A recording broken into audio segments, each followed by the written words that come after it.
Luego del triunfo en las elecciones legislativas, el gobierno de Javier Milei busca instaurar su ansiada reforma laboral, que lleva el sello de programa financiero del Fondo Monetario Internacional, un tema que atraviesa a trabajadores, empresas y sindicatos, bajo la promesa de cambiar de raíz las reglas del mundo del trabajo, flexibilización o pérdida de derechos, modernización o precarización encubierta. Hoy, ponemos el tema sobre la mesa, con datos, voces y argumentos para entender qué está en juego para el movimiento obrero organizado.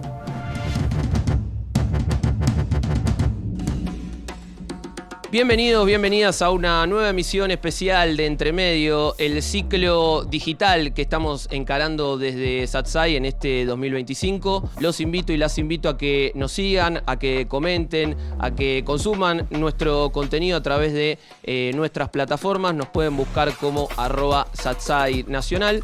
En la emisión especial de hoy vamos a estar tratando un tema que es transversal en nuestra actualidad. Me estoy refiriendo a el proyecto de reforma laboral que busca impulsar el gobierno nacional comandado por Javier Milei. Y para hablar un poco de la situación, presento a nuestros invitados y ya nos metemos un poco con todo lo que tenemos para desarrollar en el programa de hoy. Mayra Arena es activista y referente política, enfocada en temas de inclusión social, pobreza y políticas públicas. Es licenciada en Ciencias Políticas y trabaja en una consultora enfocada en consumo masivo. Federico Pastrana es licenciado en Economía y profesor de Macroeconomía en la Universidad de Buenos Aires y también se desempeña como docente en la Universidad Nacional de Avellaneda y la de San Martín. Es director de la consultora CP. Luca Bonfante es dirigente y militante del Partido de los Trabajadores Socialistas. Fue candidato a legislador porteño por el Frente de Izquierda Unidad. Trabaja en la biblioteca pública, estudia historia en la UBA y se desempeña como secretario general del Centro de Estudiantes de la Facultad de Filosofía y Letras. Claudia Lázaro es tesorera de la Federación Argentina de Trabajadores de la Industria del Cuero y Afines y vocal del Consejo Directivo de la CGT, con una trayectoria sindical marcada por la defensa de los derechos laborales y la participación activa en los espacios de representación. Habiendo hecho la presentación pertinente de nuestros invitados, nos vamos a meter con unas de las secciones que tenemos preparadas. Y ya les pregunto, gente, ¿reforma laboral? Sí, no, ¿por qué? Comenzamos la charla. El que quiera, ¿eh? Sin duda sí. Yo creo que hay un problema fundamental, que es que el mercado de trabajo tiene problemas estructurales que se profundizaron en estos 2 años de gobierno de Milei. Uno de los grandes problemas es la informalidad, la cantidad de personas que están por fuera del mercado de trabajo formal, y que la reforma laboral del gobierno le habla a ese segmento.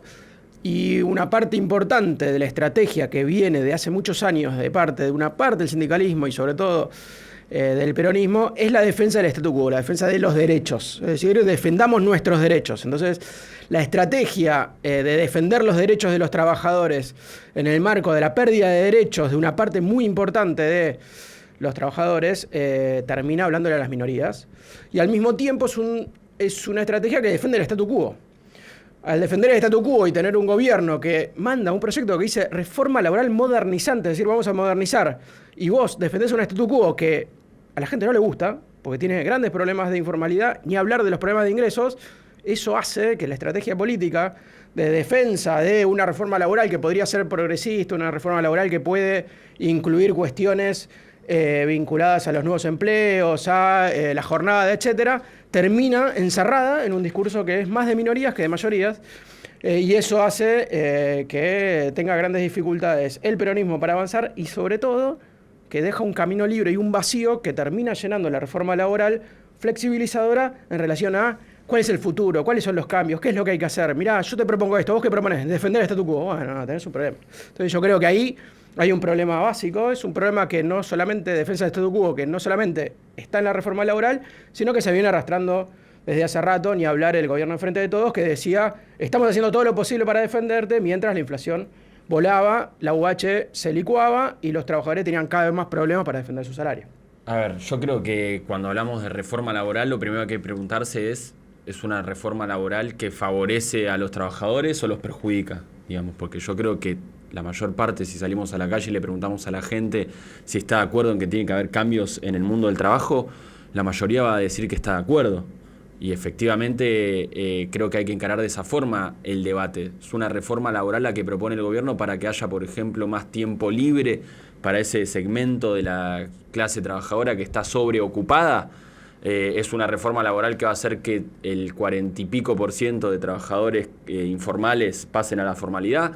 Bueno, yo creo que ahí se desprende la reflexión y creo que hay que partir de la base, como yo comparto, digamos, hay una gran parte de la población que cuando uno le habla de derechos no sabe lo que es, sobre todo yo tengo 27 años, mi generación, la mayoría no sabe lo que es indemnización, vacaciones pagas, días de estudio, digamos, día por enfermedad, aguinaldo, ni hablar, ¿no? Ni siquiera las cajas navideñas que ahora están todo el mundo con la calle, digamos, algunos las puede ver, pero muchos no las vemos.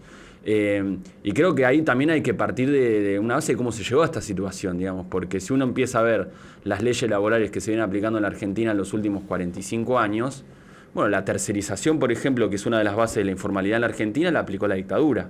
Sacó el artículo 130 de la Ley de Contrato de Trabajo que habilitó que las empresas tercericen. Hoy muchos trabajadores tercerizados, bueno, están por fuera de los convenios mayoritarios por ese motivo. En 1975, por ejemplo, en la Ford Pacheco, ahí en zona norte, había un convenio solo de 5.000 trabajadores que era Les Mata. Hoy vas a esa automotriz y hay 7 convenios en el mismo lugar de trabajo. Ni hablar en los aeropuertos, ni hablar en lugares de servicio, que hay un montón de convenios que empezaron la dictadura, después se profundizó durante el menemismo, el monotributo, digamos, yo soy monotributista, y se han sostenido bases sólidas de precarización que cuando aumentó el empleo en la Argentina, cuando aumentó el trabajo, aumentó con esas bases, con bases informales, digamos, y hoy estamos viendo las consecuencias de eso, de un mundo laboral totalmente fragmentado entre contratados, trabajadores de planta permanente, trabajadores que trabajan muchas horas y trabajadores que no tienen trabajo, digamos. Entonces yo creo que hay que partir de esa reflexión de ver cuáles son las reformas laborales que se vienen aplicando en el país, que en última instancia eso es lo que quiere el gobierno, digamos, ¿no? Entonces profundizar un modelo que se viene profundizando en la Argentina desde la dictadura de esta parte, cuando tenemos una de las jornadas laborales más altas de la región. Desde 1929 trabajamos 8 horas, la tecnología avanzó un montón, digamos. Entonces yo creo que lo que hay que discutir son mayores derechos, ¿no?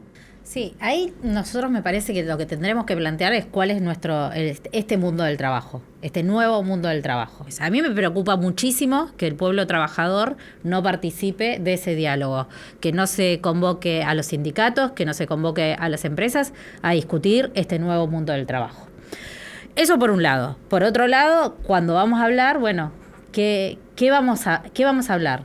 Cuando surgió los trabajos de plataformas, bueno, falta legislación. Cuando surgió en la pandemia el teletrabajo, uno de los diputados que presentó el proyecto fue Walter Correa, hoy ministro de Trabajo de la provincia de Buenos Aires, presentándolo. O sea que lo primero que tengo que decir que no es que el sindicalismo está en contra o está defendiendo su status quo, sino lo que está pensando es este nuevo mundo del trabajo. Los convenios sabemos que a partir del 75, porque muchos al sindicalismo le dicen de que no quieren ninguna actualización, a través de más de 20 años de paritarias, los convenios se van actualizando. Podemos ir viendo ramas de actividad en donde tuvieron mejoras. Me parece que para hablar de este mundo del trabajo tenemos que hablar de la reducción de la jornada de trabajo, tenemos que pensar un cuarto turno industrial dentro de esa jornada de trabajo, cómo va a ser los medios de producción, pensar las licencias igualitarias y que tengan foco en los cuidados para poder redistribuir también el trabajo que está, cuando decimos en empleo, con derechos, y después discutir la informalidad. De discutir y proponer un programa en donde los trabajadores informales tengan derechos. Me parece que es uno de los problemas más grandes que hay. Está claro, esos trabajadores no tienen aguinaldo, no tienen vacaciones. Bueno, ¿cómo hacemos para poder pensar en distribución de los ingresos? Y ahí me parece que desde el sindicalismo nosotros estamos dispuestos a dialogar, pero con nosotros sentados en la mesa y también con las condiciones y con el proyecto que tenemos los trabajadores y las trabajadoras. Esto en el marco de las centrales obreras y de los sindicatos de base lo estamos discutiendo. Todos tenemos algún tipo de inconveniente en este tramo del gobierno o desgobierno. Para algunos es un desgobierno, para ellos es un gobierno para los grandes capitales. Digo, pensando que el trabajo y la producción no están en su vocablo. No existe en el diccionario de Milei trabajo y producción. Ni que hablar de educación. Digo, cuando pensamos en un modelo productivo, tenemos que pensar, digo, si vos no pensás cierre de fábricas, ¿qué va a pasar con la escuela técnica? Digo, volvemos a la receta de los 90 que no funciona en Argentina. Hay para mí, hace rato, y lo dije con Alberto todavía gobernando, hay una reforma laboral de facto, y también hay un argentino, un modelo de trabajador, o un modelo de ciudadano, o como lo quieras llamar, completamente nuevo. Creo que los que somos más grandes, yo tengo 33, pero mis hijos tienen 20 años, entonces siempre voy a hablar como si yo tuviera 40 y pico. Porque laburo desde antes de tenerlos a ellos, claro. ¿No? Me parece que el nuevo argentino o la gente sub 35 normal, no yo, tiene otra forma también de encarar la vida. Y quizás los peronistas que tenemos una idea romantizada o idealizada de la industrialización, que es algo con lo que soñamos y con lo que yo sueño. Creo que en Argentina están dadas las condiciones geográficas y materiales para que se dé.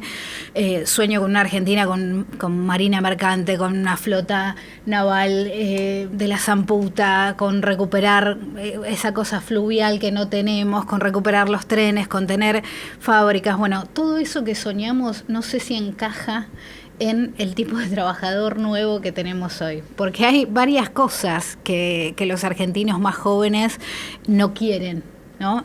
Y lo primero es, no quieren trabajar bajo patrón. No quieren. O sea, el sueño, la meca hoy, la gran realización es dejar de trabajar bajo patrón, dejar de trabajar en relación de dependencia, que era el sueño nuestro, pegar el laburo en blanco, pegar un laburo con aguinaldo, pegar un laburo con esas cosas. Y cuando uno habla con gente joven hoy, no quieren eso. Y es fascinante, o sea, es muy interesante. Entonces creo que como mínimo tenemos que acordar algo. Lo primero que me parece que tenemos que acordar es el monotributista tiene que ser el sujeto social de esta década. Tiene que ser el sujeto social del peronismo y de la política, porque es el trabajador que se viene, el que se autoemplea, el que se autoexplota, el que no quiere trabajar para nadie, pero termina trabajando para un montón de gente, y termina teniendo capaz más laburos y laburando más horas que cualquier otra persona. Ahí me parece que en el peronismo hay poco realismo, poco pragmatismo y sobre todas las cosas poca visión de lo que es la Argentina actual. Yo concuerdo con la mayoría de las cosas que dijeron acá, quienes hablaron antes que yo. Concuerdo con lo que dijo él, que es que el peronismo solo ofrece status quo. Concuerdo con lo que dijo ella, que es que hay una reforma laboral de facto. Con lo que dijo él, que todos querríamos tener más tiempo porque hoy nadie lo tiene. Ahora, cuando uno habla con las personas, me parece que las prioridades han cambiado. Entonces, me parece que es interesante pensar en quienes ya trabajan bajo convenios y en quienes buscan eso, y también en quienes ven la vida laboral de otra manera y eligen el autoempleo. A mí me parece que el monotributista va a tener que ser el nuevo sujeto por excelencia. ¿Por qué? Porque como no se tiene fuerza para negociar por cuenta propia, me parece que la política va a tener que pensar soluciones para esos millones que trabajan por su cuenta y que están indefensos. Ahora, dentro de todos esos que uno ya ha visto, ¿no? Los Rappi, los Uber o esos sujetos que han surgido, también hay mucho rechazo a la política y a la organización sindical. Entonces hay que avanzar con mucha precaución. ¿Por qué? Porque el miedo es a perder lo poco que se tiene. Entonces, hay algo muy de la época que se respeta más al capital privado y a las empresas que a la política. Y se le tiene menos miedo a las empresas y al capital privado que a la política y a los sindicatos. Eso también es para hacer una crítica o para mirar por qué están las cosas así como están, pero si no se avanza conforme lo que los trabajadores piden y se avanza conforme mi idea de lo que es lo que corresponde, creo que va a seguir fracasando, y el sindicalismo y la idea de política colectiva o esto que es el peronismo va a retroceder y se va a volver minoritario en Argentina. Si te interesa este contenido, no te olvides dejar tu me gusta y suscribirte. Nos vamos a meter con lo que es el segundo segmento, el segundo bloque, que consiste en los sobres que tienen cada uno de ustedes, cada una, en la mesa. De acuerdo a la consigna que tienen, van a tener 1 minuto y medio para explicar, argumentar sobre la reforma laboral. Arrancamos con Luca. Luca, ¿te parece? Me tocó banco de horas y jornada laboral, que efectivamente es uno de los temas que más se viene hablando mediáticamente en lo que podría llegar a consistir esta reforma. Y efectivamente yo creo que es uno de los puntos más graves, porque es un avance sobre la soberanía del tiempo de los trabajadores, que ya bastante se ha avanzado en las últimas décadas por todo lo que estuvimos charlando antes, pero básicamente en lo que consiste la medida, según trascendió mediáticamente, según también lo que el gobierno va lanzando varios globos de ensayo, ¿no? También a ver cómo, si pasa, etcétera. Pero básicamente consiste en que las horas extra, el tiempo, digamos, de la jornada laboral tenga una flexibilidad tal en la cual el que decide y regimenta absolutamente todo es el empleador, ¿no? La patronal. Y ahí yo creo que nos vendría bien también volver a quizás escritos más clásicos del marxismo, del propio Carlos Marx, que hablaba, digamos, de la pelea de la jornada laboral como una continuación, digamos, en concreta, digamos, de lo que es la lucha de clases. Porque si uno no tiene soberanía sobre el tiempo y un día te dicen tenés que trabajar 12 horas y al otro día 4 y al otro día 5 en función de la producción y en función de los intereses de la empresa en ese determinado momento, toda la vida que gira en torno al trabajo se desarticula totalmente, digamos. Y ya hay muchos aspectos en los que se ha avanzado de pérdida de soberanía de nuestra propia vida. Uno de ellos es la vivienda, por ejemplo, ¿no? Hay cada vez menos cantidad de propietarios. El transporte público, digamos, cada vez tenemos menos capacidad de control sobre muchas cosas. Bueno, esta propuesta de que haya un banco de horas donde se pueda usar a libre disposición la jornada laboral, digamos, 12 horas un día, 5 horas el otro, 6 horas el otro, en función de lo que dispone el patrón, es un avance muy grave sobre la soberanía del tiempo, que en última instancia creo que todo se reduce un poco a eso, ¿no? A la pelea por el tiempo. Bueno, Mayra, la temática que te tocó. Me tocó posibilidades de ingreso, me siento como que vine a rendir. Me tocó posibilidades de ingreso al mercado laboral. Bueno, la mesa y la situación tiene que ver un poco, ¿no? Después decime que nota me saqué, si promocioné o algo, hace rato que no rindo nada. Hay una idea de trabajadores informales en el inconsciente, quizás más ligado a la pobreza, que seguramente son los sectores más afectados por la informalidad, pero también cuando hablamos de informalidad hablamos de un espectro amplísimo de gente que no está registrada, que no se registra y que no se lo plantea. Quizás porque hay otras necesidades, quizás porque hay otras prioridades o quizás porque no quiere tampoco. Y esto tiene que ver un poco con el rechazo que existe en los últimos años hacia aportar, contribuir, ser parte de algo que más grande y no se desea eso. Cuando hablamos de los sectores más pobres, siempre el segmento que más me va a preocupar es de 45 años para arriba. De 45 años para arriba ya te consideras viejo, mucho antes incluso, pero ya te consideran viejo para el mercado laboral al que vos tenés acceso real, ¿no? Que en general son trabajos muy físicos y por lo tanto trabajos en los que hay muchísimo desgaste. Entonces, arrancar de grande a laburar o tener que buscar trabajo de grande a esa edad es muy conflictivo y siempre es uno de los sectores que más miro.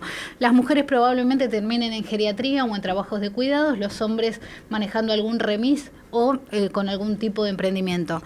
Lo que más me preocupa hoy de este sector, más allá de los sectores pobres que siempre nos van a preocupar y que siempre tenemos que ver cómo hacemos que vivan lo mejor posible y cómo hacemos que les toque algo en lo que es el reparto de la torta, tiene que ver con el hecho de que no se desea una formalidad como progreso.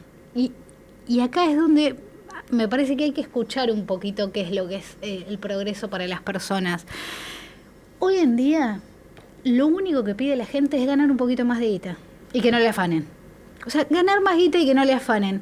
Y ahí, en todo caso, decide cuánto trabaja, cuánto se explota o cuánto desea, hasta dónde le da el cuero o hasta dónde se puede seguir explotando. Y cuando pensamos en todo lo que tiene que ver con trabajo registrado, con estar con todos los beneficios que tiene un empleo formal, preguntarnos por qué los más jóvenes no necesariamente lo desean. Preguntarnos si de verdad pensar en una reforma como la que tenemos en mente en el pasado o como la que en algún momento se planteó de parte de sectores que son más peronistas o más progresistas o que piensan teóricamente en el trabajador, que me parece que quedaron para una Argentina que ya no existe.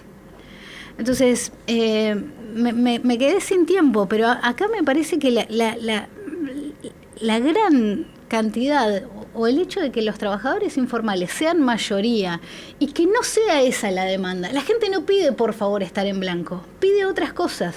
Entonces, me parece que el fracaso es el de la formalidad. Más que el de los informales, lo que ha fracasado es la formalidad como parámetro o como estatus. No lo tienen posicionado ahí y no está en el inconsciente colectivo en ese lugar. Eso es interesantísimo, sociológicamente es interesantísimo. Muchísimas gracias. Bueno, Fede, el turno de nuestro especialista hoy en la mesa en lo que tiene que ver con economía. 1 minuto y medio.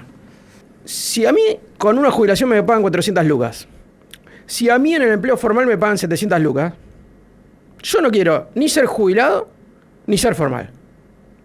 Si yo en el Uber llego a ganar, no sé, 900 lucas, un palo, laburando 10 horas, 11 horas por día, 6 días a la semana, sobreexplotado, y voy y consigo un laburo formal en un kiosco y me pagan 700 lucas, obviamente que prefiero el Uber antes que el kiosco. La pregunta que yo me hago respecto a lo formal e informal, respecto a los monotributistas y los asalariados formales, es, che, ¿ahí no hay algo vinculado fundamentalmente a los ingresos? Fundamentalmente a los ingresos. ¿Qué quiero decir? Datos, concretos, clarísimos.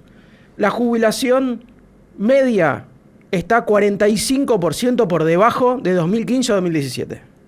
45%. Encontrame un país que ajuste 45% de las jubilaciones en términos reales y que la gente quiera jubilarse. No hay, no existe. Obvio que no te quieres jubilar. Si bajó 45%, no es nada. No llego con la jubilación, no me quiero jubilar. Este sistema previsional es una porquería. ¿Cómo me voy a jubilar? Y no, claro, obvio que no te querés jubilar. Che, mirá, encontré un país en donde vos te formalizás y cobras menos. No, maestro. ¿Quién va a querer cobrar menos, resignar sus ingresos para formalizarse? ¿Por los derechos de las vacaciones? No, dale, dame más. ¿Qué es lo que está pasando? Lo que está pasando es que estamos en el marco de un ajuste macro enorme. Y un gobierno que dice, mirá, ¿sabes lo que quiero? Convalidar esto. Quiero convalidar que las jubilaciones se queden 45% abajo, que los salarios formales se queden 15% abajo, hacer una reforma laboral que no tiene ningún mecanismo explícito de cómo va a hacer que se elimine la informalidad y que suba ingresos. Más aún, el programa macro que lleva adelante el gobierno de Milei no tiene ningún mecanismo claro de cómo va a ser para subir los ingresos de la gente. Ninguno. ¿Cuál es? No, que vamos a conseguir dólares de afuera y entonces ahí vamos a... No hay mecanismos. Entonces ahí, voy a decir, espera. ¿Dónde estamos parados? Estamos parados en una discusión que desde la opinión pública, desde las encuestas, desde el análisis sociológico aparece con mucha claridad, pues son problemas largos. Efectivamente, la crisis de ingresos es un problema más largo, pero que hoy aparece con mucha claridad respecto al programa económico y está muy vinculado, creo yo, a los ingresos. Es decir, si vos lográs un programa macro que vuelva a crecer sostenidamente, lo más probable es que genere empleo registrado. Lo más probable es que genere empleo registrado, como hace 15 años no pasa en Argentina. Lo más probable es que suban los ingresos de los asalariados. Lo más probable es que, sí, fortalecer los convenios colectivos, en vez de debilitarlos, seguro va a subir el salario formal. Lo más probable es que si la persona encuentra en el empleo formal un salario más alto que lo que consigue laburando 10 horas en Uber, lo más probable es que diga, no, está bien, no, es cierto, no, me gusta esto, no, está bueno. Ahora, si vos le pedís que resigne ingresos, es complicado. Metí la palabra que vos en el convenio colectivo. Como para acompañar. Y para cerrar, Claudia, el segmento Sí, propio. o para seguir abriendo el debate, Sí. ¿no? Porque estamos en el medio de todos, son todos ruidos primero instalados. Entre medio, ¿no? Como... Entre medios, entre medio del caos que nos plantea Milei. Estas bombas de humo constante en los medios de comunicación de cómo va a ser la reforma, de cómo nos va a afectar la vida. Mayra ponía el deseo en el medio. Yo creo que cualquier persona, cualquiera, de distinto extracto social, va a pensar en sostener la vida, en poder tener la alimentación de su familia, en poder pensar en vacacionar. Hay cosas que nosotros sabemos que existen. Esto de la crisis del empleo no es de ahora, pero también recordemos que a través de la ley base nos propusieron el RIGI, que decían que iba a traer empleo, ¿no? Y no hay crecimiento del empleo. O sea que la precarización instalada y recontra instalada por el gobierno de Javier Milei no crea empleos. O sea, cuando hablamos de aquellos que emprenden, yo creo también que hay personas que quieren emprender y que deben tener sus negocios y que tienen sus negocios, pero que no todo el mundo, que tiene que ver con una cuestión del salario. También el salario te acomoda la vida. Lo mismo que jubilarse. La jubilación, la expectativa de cómo nos jubilamos, cuándo llegamos y cómo llegamos a ese proceso jubilatorio, también tiene que ver con el ingreso de la jubilación. Lo que me parece que tenemos que discutir es la distribución de la riqueza, porque siempre nos concentramos en discutir la pobreza. Lo que tenemos que hacer es cómo todos los seres humanos pueden acceder a mejores condiciones de vida, porque claramente el trabajo es el organizador de la vida. Si ese trabajo lo transformamos en empleo con derechos, mucho mejor. Como pasó, en los 90, porque parece que las recetas se vuelven a reeditar con mayor beligerancia, violencia, porque es lo que nos proponen. Cuando vos ves el horizonte hoy de las jubilaciones, que es el tema que me tocó en el sobre, junto con el de indemnizaciones, está esto planteado primero, con las indemnizaciones, según el gobierno, cada trabajador debería armar su cuotita de cómo va a ser. Lo mismo que con las jubilaciones, ya lo vivimos con las AFJP. Entonces, ¿esa es la garantía que tenemos para tener mejores jubilaciones o mejores indemnizaciones? No, porque si lo dejamos al libre albedrío fuera de la negociación colectiva, nunca vamos a generar derechos. Si la negociación es individual, nunca va a haber derechos para todos. Yo no resigno los sueños del peronismo. Yo creo profundamente que podemos tener, porque tenemos las condiciones para ser un país que piense la industria, que piense el trabajo y la producción. Ahora, si nosotros no tenemos un plan, y lo vimos, no solo con el bajo ingreso que tienen los jubilados y la lucha que están dando todos los miércoles, que reciben del gobierno palos, si nosotros no pensamos, las moratorias para llegar a jubilarse, si no pensamos algunas cuestiones puntuales, claramente jubilarse, algunos van a pensar que no es la salida, pero no podemos dejar de creer de que el sistema jubilatorio argentino hay que seguirlo fortaleciendo, hay que seguirlo robusteciendo, y que nos ponen la palabra reforma en todo como si nosotros no fuéramos transformadores y grandes reformistas de cosas.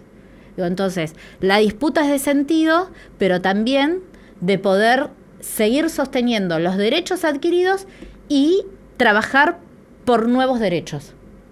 Porque si no, parece que todo lo tenemos que tirar por la borda según Milei, y no es así. Consolidar lo que ya está, pero fortalecer lo que falta. Acompáñanos con tu like, compartí y comentá, así podemos llegar a más personas. Nos vamos a meter en la tercera sección que tenemos preparada, que son aquí estas esferas que están aquí sobre la mesa. En cada esfera se encuentra una frase que dijo un funcionario del gobierno nacional que tiene que ver con la temática que estamos trabajando. La idea es que cada una elija un color de esfera, temática como si fuera sorteo de mundial. Bueno, color. La verde. La verde. Arabia Saudita. Bueno, podría ser fácil esa terna, ¿no? No, podría ser buena, pero bueno, vamos a pensar que son las pokebolas de Claro. dragón. No pensemos todavía en el mundial, que después nos vamos a empezar a hacer toda la manija. Claro. Mirá, pareciera que hubiese sabido, les juro que no sabía cómo estaban. Más o menos, si vos tomás los gremios grandes, vos tenés que calcular más o menos que a la relación laboral le muerden más o menos 1 millón de pesos por año. A ver, los sindicatos fortalecemos a los trabajadores, estamos en las discusiones, hemos aprendido a negociar colectivamente, incorporamos nuevos derechos en nuestros convenios colectivos de trabajo, administramos la salud de los trabajadores a través de las obras sociales, tenemos camping de recreo, hotelería, todo eso. Los sindicatos bien administrados, yo provengo del sindicalismo y conozco muchos compañeros de los sindicatos y trabajadores que se pueden ir de vacaciones gracias a su afiliación gremial. Entonces, esto que dice que le muerden es una mentira. ¿Por qué no discutimos la cuestión impositiva que tienen las pymes? ¿Por qué no discutimos los fondos que retienen hoy el Estado Nacional, el gobierno de Javier Milei, que dijo que venía a romper con los impuestos que tenían las empresas y que en realidad lo que está pensando es en romper el sistema de trabajo, de romper el sueldo de los trabajadores, de romper los derechos adquiridos que tenemos los trabajadores y las trabajadoras? Entonces, me parece que la cuestión de ellos es armar una narrativa del odio, del rencor y una estigmatización de quienes provenimos del sindicalismo, esto que alguna vez nos puso un diario muy famoso que decíamos que éramos los feos, los sucios y los malos. Me parece que si algo en este país funciona son los sindicatos. Muchísimas gracias. Bueno, Fede, color. Italia. A ver. ¿Te gustaría que nos crucemos con Italia? No, pero pensé en los colores y era un europeo con Es azul. una posibilidad, ¿eh? Es Era una un posibilidad. europeo con azul, sí, y podría ser. Pero Francia no, porque es cabeza de serie. Bueno, aquí te hago entrega, Fede, para lectura posterior. Si alguien quiere cobrar el 100% de su salario en dólares, va a poder hacerlo. Hay una cuestión de la fantasía de la dolarización. Siempre una de las cuestiones que seguimos en la consultora, más que por ahí es más metida de Mayra, ¿no? Pero fíjense que cuando aparece la cuestión dolarizadora, siempre es que el gobierno no tiene respuestas concretas sobre el tema, ¿sí? De repente, cuando todo se empieza a mover y dice, no, vamos a la dolarización. Y sí, pero pará. Y cuando todo empieza a andar más o menos bien, que fue la segunda parte de 2024, la agenda dolarizadora desapareció. Y era, vamos a robustecer el peso. ¿Por qué? Porque se estaba apreciando el tipo de cambio. Entonces, estas cuestiones de la dolarización siempre aparecen relacionadas a cuando las cosas no van bien o cuando hay mucha inestabilidad. Entonces, me parece que ahí hay un tema. Y después, efectivamente, como hay tanta informalidad y tanto cuentapropismo o relaciones asalariadas encubiertas, relaciones de independencia encubiertas, es muy fácil pagar los salarios en dólares. Acá el problema no es que se paguen en dólares o en pesos, el problema es que los salarios están muy bajos y los ingresos de la población están extremadamente bajos y que efectivamente el programa económico no tiene soluciones a eso, ¿no? Muchísimas gracias, Fede. Bueno, Mayra, tu turno. El negro. Ahora acá. Las empresas argentinas se van a ver beneficiadas con la flexibilización laboral, que me acuerdo que en la época de Menem era como una mala palabra, pero esa flexibilización en realidad es un seguro para que no sea imposible tomar empleados nuevos y para que los empresarios no quiebren, para que una pyme no quiebre cuando tiene que despedir un empleado. Lilia Lemoine, gran trabajadora argentina, Sí. que ha aportado al Producto Bruto Interno seguramente fortunas, ¿no? Celebridad. Indiscutible celebridad. Yo la adoro. Como celebridad me parece fabulosa. Personaje. Personajazo, me claro. parece. Sí. Nació para ser famosa. Pero bueno, llegó por las vías que uno no esperaba. La política hoy está más espectacular que nunca. Y espectacular en el sentido de venir De del la sorpresa, espectáculo, claro. ¿sí? Me parece que las empresas, acá mi crítica con el peronismo que ha gobernado tantos años, y yo como persona que ha votado al peronismo toda la vida, es que nunca se tomó el trabajo de separar lo pequeño de lo mediano de lo grande, al menos en términos de empleadores. Si bien hay un llanto pyme con el que no compro ni ahí, digamos, hay mucho mediano empresario que llora como si fuera un emprendedor con el hijo que le ayuda, y ahí hay poca verosimilitud ahí. También hay otra cosa con la que no compro ni ahí, que es la administración del tiempo, de lo que habló mucho Bonfante, pero los que hemos laburado en pyme sabemos muy bien que te pueden tener ahí al pedo, pero completamente al pedo, y con tal de que no te vayas, te siguen sosteniendo ahí. O sea, hay algo con el manejo del cuerpo y del tiempo del otro, de decir, vas a estar acá al pedo, pero estás acá hasta la hora que yo diga.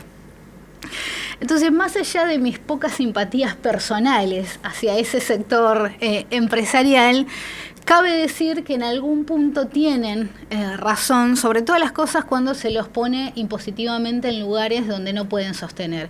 Y en los despidos es uno de los lugares donde más se ve.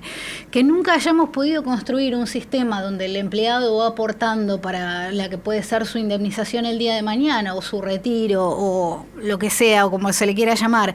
Que nunca hayamos podido construir un sistema entre sindicatos, empresas, sector público, que no haya habido una propuesta superadora, da lugar a que después venga otro con una propuesta que para nosotros es inferior, que es mala, que es perjudicial para los trabajadores, pero las empresas, con tal de sentirse escuchadas y representadas, creo que van a acceder. Obviamente que acá el trabajador es en quien nadie está pensando, y queda en Pampa y la Vía, me parece. Y que te despidan es algo que trastorna la vida de una manera demasiado violenta como para dejar a esa persona desamparada. Y si aportó a una empresa, me parece que merece tener un reconocimiento que al menos le permita por un tiempo sostenerse. No veo que eso esté contemplado, y no creo, y esta es la desilusión, que creo que mucha gente acompaña esto con buena fe, otros no, pero mucha gente lo hace de buena fe. No creo que genere mayor empleabilidad. No creo que las empresas salgan desesperadas a contratar gente porque ahora las pueden echar.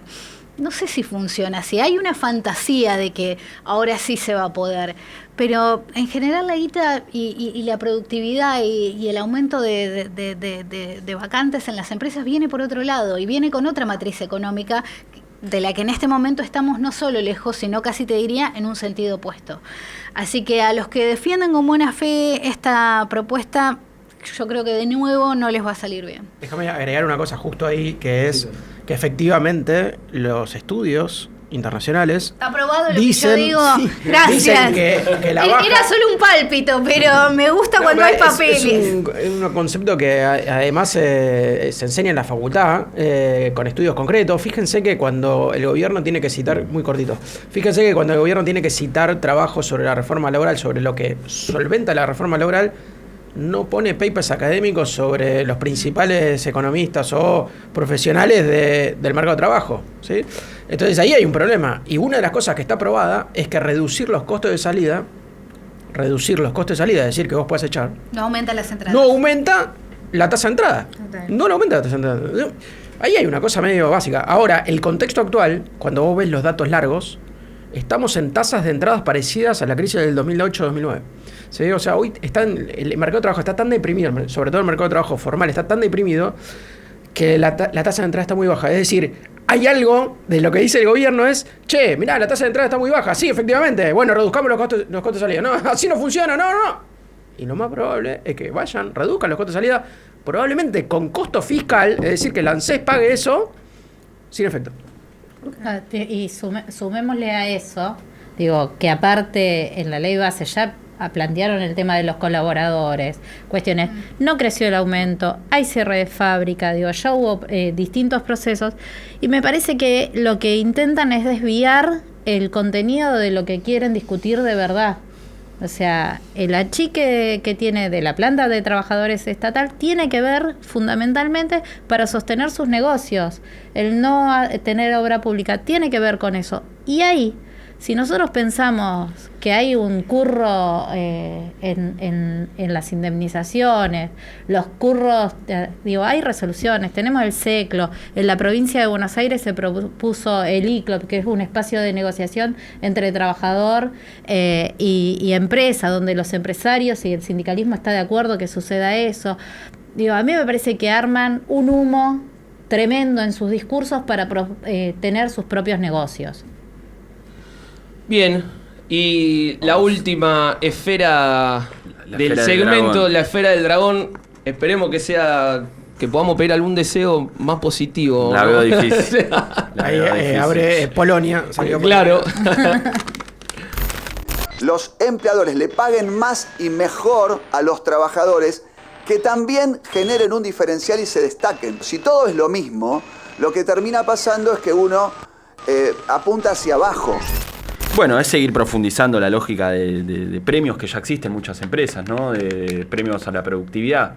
Yo el otro día hablaba con una compañera que trabaja en un banco, donde le ponen la ganancia que van generando a medida que va avanzando la jornada laboral. Entonces ellos al final del día pueden ver la plata que producen, lo cual es bastante contradictorio porque se dan cuenta que su salario está muy por detrás de la ganancia que producen, y yo creo que es importante volver hacia eso. Los salarios no pueden ser algo que se defina por el mérito, ¿no? Los salarios tienen que cumplir con la canasta básica familiar, digamos. Hay que partir de esa base de que un salario es para la reproducción de la vida, y eso incluye el alquiler, y hay otros elementos también que vienen siendo desfinanciados, pero que forman parte de los ingresos de forma indirecta, como la salud pública, la educación pública. Cuando eso se financia, cuando eso se cae a pedazos, también es un ataque indirecto a la forma de vida y a los ingresos. Pero digamos, yo creo que es esto que plantea Julio Cordero es un poco la lógica meritocrática de forzate, que algún día podés llegar a ser Marco Galperín, digamos, que hay que desmentir y que hay que desnaturalizar. Porque yo creo que hay muchas cosas que se dan por naturales, digamos. La precarización laboral, como hablaba al principio, no es algo natural, sino que es algo que se fue construyendo. Y es producto de una derrota de la clase obrera en la Argentina, que fue la dictadura militar, que tuvo 30.000 desaparecidos y donde la mayoría de ellos eran trabajadores, digamos, ¿no? Eso hay que destacarlo porque se borra ese elemento de clase en la última dictadura. Fue una dictadura de clase. Y hoy hay una clase empresarial, que es la que sigue en el poder en la Argentina. Bueno, se puede hablar del EDESMA, puede hablar de la propia Ford en zona norte, donde operó un campo de concentración, literalmente un centro clandestino. Esa misma clase empresarial sigue conduciendo el país. Y son ellos los que están detrás de querer aprobar esta reforma laboral y los que están detrás de que naturalicemos cosas como la precarización laboral. Y yo me niego a naturalizarla, sobre todo también porque en la Argentina hay todavía un sector de trabajadores que tiene derechos laborales. Y eso nos diferencia un poco también de otros países latinoamericanos. Si nosotros naturalizamos de que la precarización laboral es una realidad absoluta e indiscutible, entonces Milei ya ganó y pasaríamos a ser Perú, en el punto de vista de Perú, un sector precarizado, informal, gigante, inestabilidad política, etc.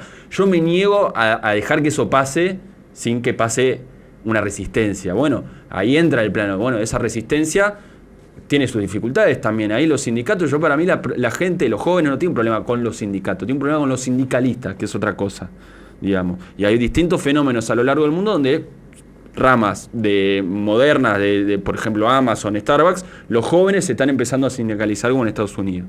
Bueno, yo creo que hay que prestar particular atención. Las formas van a ser las de antes, no, hay que pensar formas nuevas y hay que habilitar espacios democráticos de debate en los lugares de trabajo, en los lugares de estudio, y esa es la forma en la que vamos a poder enfrentar, digamos, la reforma laboral que se viene y plantear una propuesta superadora, que eso yo sí estoy muy de acuerdo, digamos, hay que plantear una propuesta superadora a todo esto, porque hay un sector que efectivamente no ve un derecho hace años, y si nosotros vamos y le decimos hay que defender los derechos, te van a decir, ¿qué derecho me estás hablando, papito? Eso es verdad, digamos, pero por eso hay que partir de ahí y pensar, bueno, en lugar por lugar cómo vamos a hacer. ¿Vos qué opinás? Dejanos tu comentario.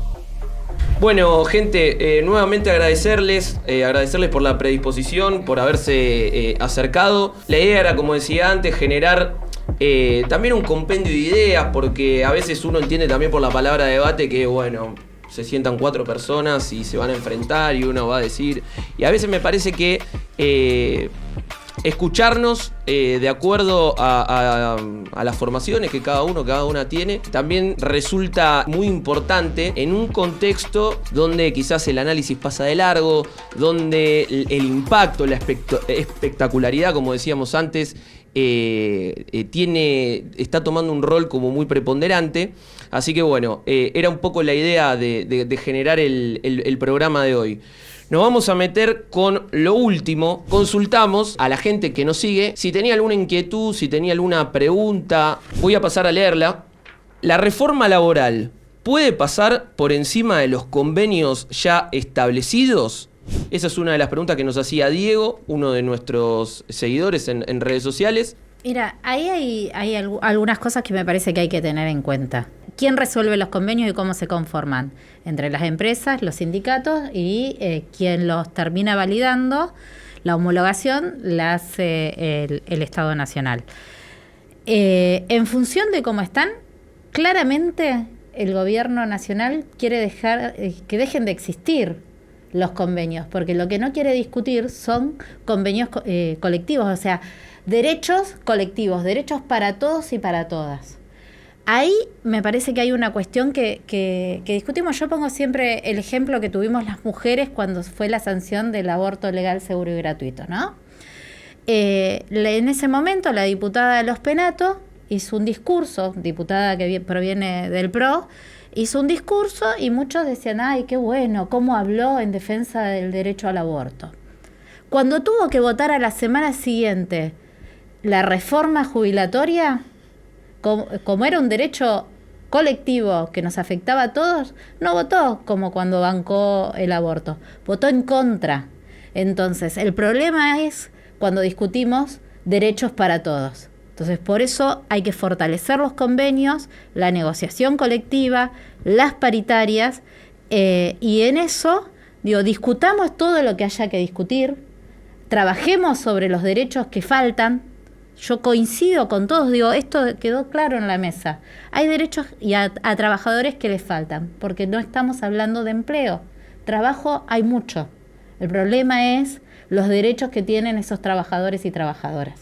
Ahí hay una cuestión política para mí, que es que el gobierno también ha elegido, a diferencia del gobierno macrista, en vez de tratarlos apenas ganó las legislativas, como pasó en el 2017, en diciembre, y después la reforma previsional, que también vale la pena recordar que hubo una movilización muy grande ese día, y el gobierno que hablaba de reforma laboral, el gobierno macrista también hablaba de reforma laboral, y después de la jornada del 14 y 18 de diciembre tuvo que retirarse de ese discurso por la movilización gigantes que hubo. Entonces yo creo que el gobierno, leyendo esa experiencia macrista, quiere hacerlo en febrero. Bueno, eso hay que ver si efectivamente es una jugada política positiva, porque en febrero también el tiempo pasa, el triunfo legislativo queda más lejos, la situación se puede complicar más. Eso no sé, queda en el terreno de la especulación. Lo que sí queda claro es que hay que ir preparándose, digamos, ¿no? Entonces, en ese sentido, las mesas de debate como esta para mí son muy positivas, y creo que hay que profundizar, digamos, las instancias de discusión, debate en las bases, también en las facultades, en los barrios, digamos, también, porque ahí hay una fragmentación muy importante en los trabajadores, lo estuvimos hablando recién, digamos, contratados, monotributistas, planta permanente, los que reciben un salario, digamos, de un laburo, los que tienen multiempleo, los que están desempleados, digamos. Esa fragmentación es una realidad en la cual nosotros, para mí, tenemos que pensar cómo la abordamos para justamente esta situación. Algo chiquitito que pasó, el gobierno elige el verano porque piensa que los trabajadores no nos organizamos. Recordemos de que cuando fue la ley ómnibus, posterior la ley bases, salimos en el verano con una convocatoria en enero, el 24 de enero, si no mal no recuerdo la fecha, con una convocatoria de las 3 centrales obreras. Y que el único capítulo que no se pudo implementar de la ley ómnibus, de la ley base ómnibus, ya de esos nombres que le ponen, es el que se judicializó y que salió el fallo a favor de las centrales obreras. Entonces, los sindicatos también, y están siempre, porque es mentira que los sindicatos no pueden sentarse en una mesa de negociación. Lo hacemos cotidianamente. Yo quiero volver a decir esto porque nos ponen a nosotros como que no estamos. Las organizaciones populares están discutiendo también. El problema es que el gobierno no quiere escuchar. Me parece que ahí hay, independientemente del texto y del contenido concreto de la reforma, a mí me parece que hay 2 puntos. El primero es que la orientación es claramente para una flexibilización laboral. Vos tenés un proceso de flexibilización de hecho, y ese proceso de flexibilización de hecho en Argentina, y los procesos de flexibilización laboral en general tienden a aumentar las desigualdades y a debilitar la negociación colectiva, lo cual hace que los salarios sean menores. Y esos menores salarios en el sector formal no tienen ninguna explicación de por qué eso beneficiaría a los informales. O sea, no hay explicación. ¿Sí? Entonces aparece una cosa de la demonización de los sindicatos y la demonización de la negociación colectiva como un vehículo para mejorar a los monotributistas y los informales. No hay ninguna explicación en ningún lado que nos permita hacer que vos bajás el salario de uno y mejor el de otro. Son todos papers teóricos que yo puedo explicar, pero que después cuando lo bajás a la realidad y ves los estudios, no tienen una cuestión concreta, o sea, no se verifican.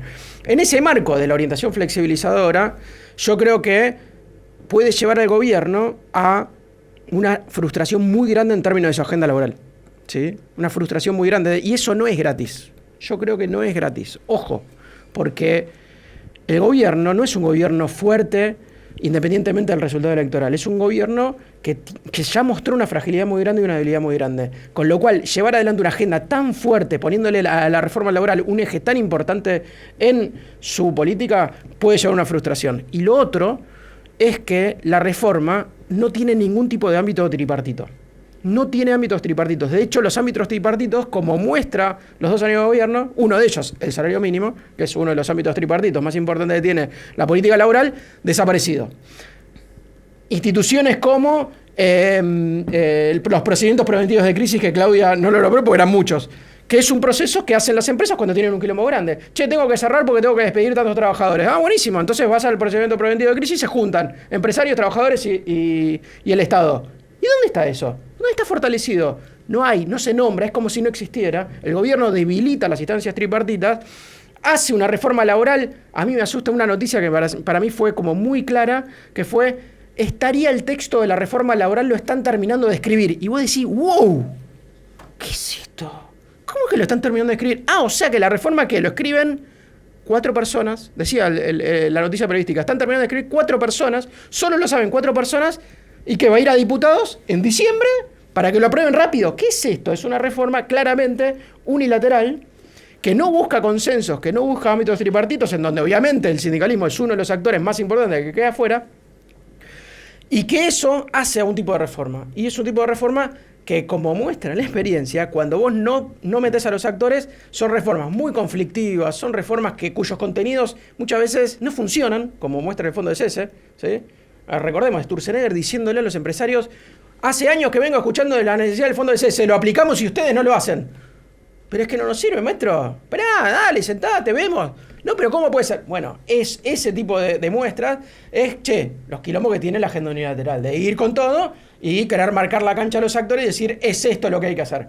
Y lo otro es que puede ser reversible, ¿sí? Como son reformas que pueden llevar a frustraciones, no funcionar, no consultar con los actores, después los actores te dicen, mirá, maestro, no. Una cosa es que se apruebe y otra es que se aplique, ¿no? ¿Y cómo? Y eso puede llevar a grandes quilombos, en donde el gobierno, veremos cómo, al gobierno le gusta el quilombo, le gusta, dice, no, lo que pasa es que la justicia laboral, que no sé cuánto, flaco, lo que está queriendo llevar no se puede aplicar. No, bueno, pero ves, si hubieses consultado, lo hubieses debatido, hubieses armado ámbitos, hubieses pensado una reforma que puede continuar en el tiempo, que sea gradual, en donde tengas ámbitos en donde se van actualizando los convenios. El gobierno pide actualizar convenios. Esto es otra cosa maravillosa. Pide actualizar convenios y no hay ningún tipo de ámbito en donde se actualizan los convenios. Pero también hay una mentira esto de la actualización de los convenios. Sí, claro. No está bien que los convenios en su mayoría, todos vemos que son /75. Usted diga. Ahora, claro. Pero hay agregados a los convenios que han mejorado la productividad. Hay un montón de mitos que ha instalado la narrativa de este gobierno y que también el macrismo fue parte de esto, ¿no? Entonces, hay cuestiones que hay que desmitificar. Digo, ¿cómo puede ser que nosotros funcionemos en nuestras actividades? Yo provengo del sector industrial. ¿Cómo puede ser que funcionemos con convenios del 75 si también las industrias han cambiado? No existe. Por eso tenemos la paritaria, en donde no solo se discute salario, sino condiciones de trabajo, sino todos seguiríamos trabajando a destajo. Entonces, están mintiendo. Estamos gobernados por Javier Milei, que es un mentiroso, y Sturzenegger, que pasó por todos lados, que es un mentiroso. Venden humo para instalar el caos. Ellos son el caos. Entonces, en base a eso, los sindicatos nos sentamos cotidianamente a hablar con los empresarios. Es mentira, hasta el delegado de fábrica habla con el dueño de la empresa. Es mentira que nosotros no dialogamos. Esto hay que decirlo, porque parece que somos nosotros los que ponemos todos los palos. Nosotros lo que estamos defendiendo es el trabajo. Entonces, por eso digo, nosotros no somos los feos y los sucios y los malos.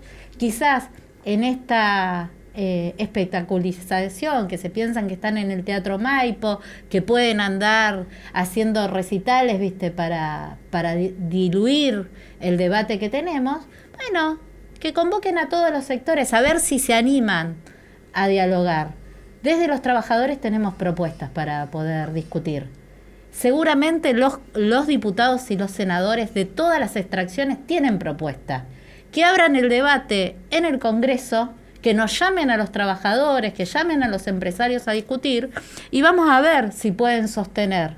Bueno, gente, agradecerles nuevamente. Llegamos al final de este segmento especial. Un nuevo concepto que estamos realizando desde Satsai para lo que son las plataformas digitales. Para cerrar, preguntarles algo breve desde lo emocional, desde lo sentimental, algo que les surja de acuerdo a este presente que estamos viviendo, que estamos atravesando. Ay, yo quiero decirlo. Me encanta porque humanizar la política me parece que es también la tarea. Vos sabés que hace poquito, creo que fue anteayer, se recibió mi hijo de abogado, egresado de la universidad pública. Yo soy hija de un mecánico, de una mujer ciega, que nos ha costado mucho en la vida a los laburantes poder ir a la escuela, poder estudiar, y ver a mi hijo salir de la Universidad de Derecho, el hijo de todos. Ayer nos recibimos toda la familia, todos sus amigos. O sea, los laburantes tenemos derecho a vivir mejor, los laburantes tenemos derecho a tener futuro, y en ese futuro tenemos derecho a construir una esperanza. Y acá, dentro del amor y de la humanidad, yo creo que esa esperanza es el peronismo. En la provincia de Buenos Aires vemos un gobernador que gobierna desde el corazón y desde la gestión pública, como es Axel Kicillof, y me parece que si nosotros todo lo pensamos en función del mercado, los trabajadores, el pueblo, va a estar afuera. Entonces, pensar desde la humanidad y del amor la política pública también es necesario. Esos datos duros, yo lo escucho mucho a Federico y lo he ido siguiendo, a veces cuando da datos duros, moviliza, pero después tenemos este granito de arena que te vuelve a dar la energía de saber de que hay un futuro y que lo tenemos que construir entre todos y todas. Bien, entonces llegamos al final. Agradecerles a ustedes del otro lado por estar, por seguirnos. Les recuerdo, @Satsai Nacional en nuestras plataformas para poder seguirnos y para poder consumir todo el contenido que vamos haciendo a lo largo de este año. Muchísimas gracias y nos reencontramos en el próximo episodio de Entre Medio. Visita nuestro canal de YouTube para ver todos los episodios.